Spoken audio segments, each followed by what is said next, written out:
Осы сәтпен өмір сүр. Бұл видео кімге арналған?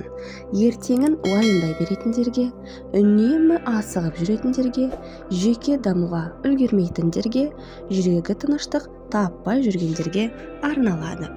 Қандай білім аласыз бұдан? Энергиямызды қалай дұрыс басқарамыз? Дәл қазіргі сәтпен қалай өмір сүреміз? Здесь и сейчас болуға көмектесетін техникалар, негатив ойлардан қалай арыламыз? Миымызды қалай басқарамыз? Осы сәтпен өмір сүрудің пайдасы қандай? Білесіздер ме? Біздің миымыздың 40% өткенді ойласа, 40% болашақты ойлайды екен. Қалған 20% ғана қазіргі сәтте болады. Сіз ертең балам өссе не болар екен, жарықтың ақшасы қанша шығар екен, айлығым осы айда жете ме екен деп әлі болмаған нәрсені ойлай бересіз. Ал ол ойларымыз жүрегіміздің тыныштығын бұзады, энергиямызды алады. Соның әсерінен еріншек болып кетеміз. Болашақта ойлаймыз деп қазіргі сәтіміздің мәнін жоғалтып аламыз. Миымыз сол ойлар арқылы негативке толып, энергиямыз түкке де жетпей қалады. Ал осы сәтпен өмір сүруді үйренсек, мұндай проблемалар болмайды.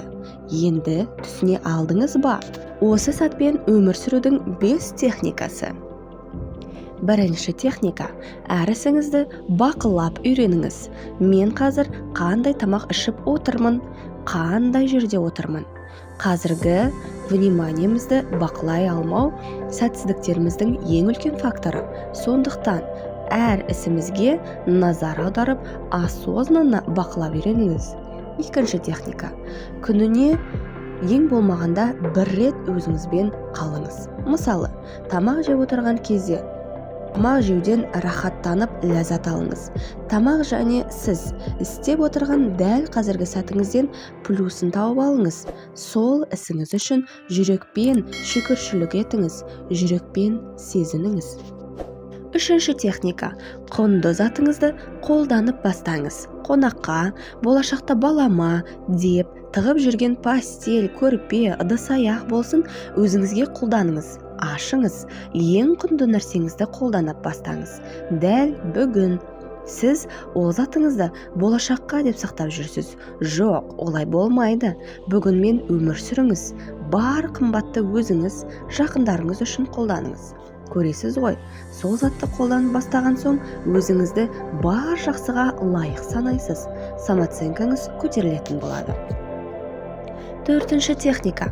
Өз тәніңізді сезініп, здесь и сейчас болуға көмектесетін техника. Жай ғана отырып, немесе тұрасыз. Табандарыңыз жерге тиіп тұрсын. Сізді ешкім мазаламасын. Өзіңіздің деміңізді сезініңіз. Мұрынмен 3 секунд дем тартып, ауызбен 6 секунд шығарыңыз. Бүкіл фокусыңыз деміңізде болсын, сосын дем шығаруды 2 есе ұзартыңыз. Сезініңіз. Бүкіл дем арқылы денеңізді сезініңіз. Табаныңыздан жер арқылы бүкіл энергия келсін. Күніне 2-3 минут орындаңыз. Бесінші техника. Күніне бір рет далаға, аспанға назар аударыңыз. Далаға шығып, ауа райын сезініңіз. Сол үшін шүкіршілік етіңіз. Даладағы әрбір ұсақ түйекке назар салыңыз. Тек сіз және табиғат арасындағы байланысты орнатыңыз. Осы сәтпен өмір сүру өте маңызды. Өзіңізге мына сұрақты қойып көріңізші. Бүгін менің өлетін күнім болса, не істер едім? Мойындаңызшы. Бүгін соңғы күніңіз болса, ешкімге ренжімес едіңіз. Жақындарыңызға жылы сөз айтар едіңіз. Айналаңызға зер салып қарар едіңіз ғой. Ал сол істерді неге қазір жасамасқа? Әлде сол күнді күтіп жүре бересіз бе? 5 нәрсе келмей тұрып, 5 нәрсенің қадірін біліңіз. Өлмей тұрып өмірдің қадірін, бір нәрсемен шұғылданбас бұрын бос уақыттың қадірін, ауырмай тұрып денсаулықтың қадірін, қартаймай тұрып жастық шақтың қадірін, кедейліктен бұрын байлықтың қадірін біліңіздер деген емес пе еді? Алла тағала бәрімізге өмірімізді берекелі, пайдалы өткізуімізді нәсіп етсін. Әрдайым бақытты болудың жолы дәл қазір және осы сәтпен өмір сүру. Егер видеом пайдалы болса, лайк басып каналға жазылып қоңыраушыны баса кетіңіз. Бұл каналда бұдан да пайдалы ақпараттармен бөлісетін боламын.